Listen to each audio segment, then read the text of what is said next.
आदाब नाज़रीन, मैं अब्दुल हमीद साहिल, आप देख रहे हैं ऐलान टाइम्स। हम देख रहे हैं कि मुल्क में जो मजहबी मुनाफा फैलाई जा रही है, जो एक खलीज पैदा की जा रही है, गंगा जमनी तहजीब को जितना नुकसान पहुंचाया जा रहा है, वो मुल्क और मिल्लत के लिए और ख़ासतौर से हमारी जो नौजवान नस्ल आ रही है उसके लिए इंतहाई घातक ख़तरनाक है। आए दिन गोडसे की विचारधारा को लादने की कोशिश की जा रही है और गांधी की विचारधारा को, जो गांधी की तालीमात थी, उसे कहीं ना कहीं धूमिल किया जा रहा है, उसे कहीं ना कहीं खोया जा रहा है। हम देख रहे हैं कि आए दिन इस तरह के बयान आते रहते हैं। ख़ास तौर से गांधी जयंती के मौके पर जो गोडसे के फॉलोअर्स हैं, जो उनके पैरोकार हैं, वो उनके खिलाफ अनाप शनाप बातें करते हैं। यहाँ तक कि हमने देखा कि गांधी जयंती के मौके पर गांधी की तस्वीर पर गोलियाँ भी चलाई गई। इस तरह के वीडियोज़ भी वायरल हुए। अब कंगना रनौत, जो जिनका तनाज़े से चोली दामन का साथ है, आए दिन मुतनाज़ा बयान देती रहती हैं, उन्होंने अभी पिछले दिनों एक बयान दिया है। उन्होंने कहा कि सही मानों में आज़ादी जो है 2014 से के बाद से मिली है, क्योंकि उसके पहले जो 47 में जो आज़ादी मिली थी वो भीख में मिली थी।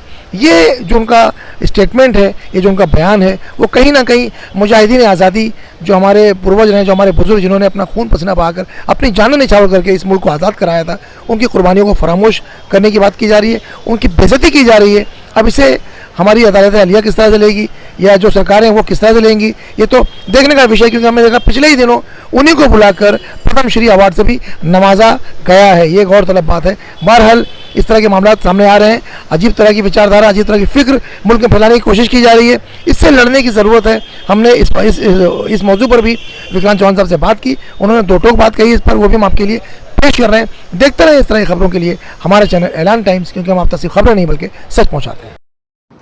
चौहान साहब, एक अहम सवाल मैं आपसे करने जा रहा हूँ। हम 75 जो साल हो रहा है हमारी आज़ादी को, उसका अमृत महोत्सव मनाने जा रहे हैं। सरकार ने ऐलान भी किया है, लेकिन एक तरफ हम ये देखते हैं कि ऐसा ऐलान भी आ रहा है सामने से कि जो आज़ादी मिली थी 47 में वो भीख में मिली थी, और अब जो आज़ादी हमको सही मानों में मिली 2014 में मिली है। ये जो विचारधारा सामने आ रही है, इसको आप कैसे देखते हैं? आर्टिकल 15 के तहत हर एक को एक स्वतंत्र दिया गया है, फ्रीडम ऑफ एक्सप्रेशन।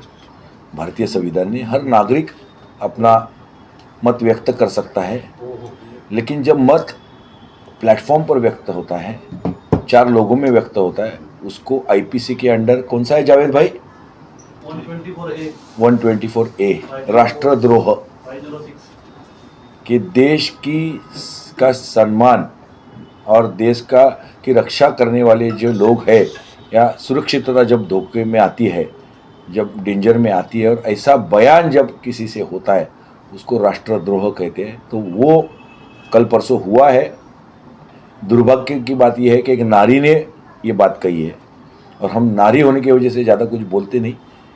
जो कोर्स ऑफ लॉ में लिखा गया है, हमारे जावेद शेख साहब ने, हमारे जो ब्लॉक 8 के कार्याध्यक्ष हैं, उन्होंने ऑलरेडी एक कमिश्नर साहब के पास कंप्लेंट फाइल की है। हम लोग केस दाखिल करने वाले हैं। इस पर जो लीगली होना चाहिए हो जाएगा, क्योंकि हमारे देश में डेमोक्रेसी है, किसी को बोलने का अधिकार है, लेकिन बेवजह बेसुलूकी से और बदतमीजी से गलत बात बोलने का अधिकार नहीं है। उसके लिए कायदे में प्रोविजंस है, वो प्रोविजंस के तहत कार्रवाई होनी चाहिए।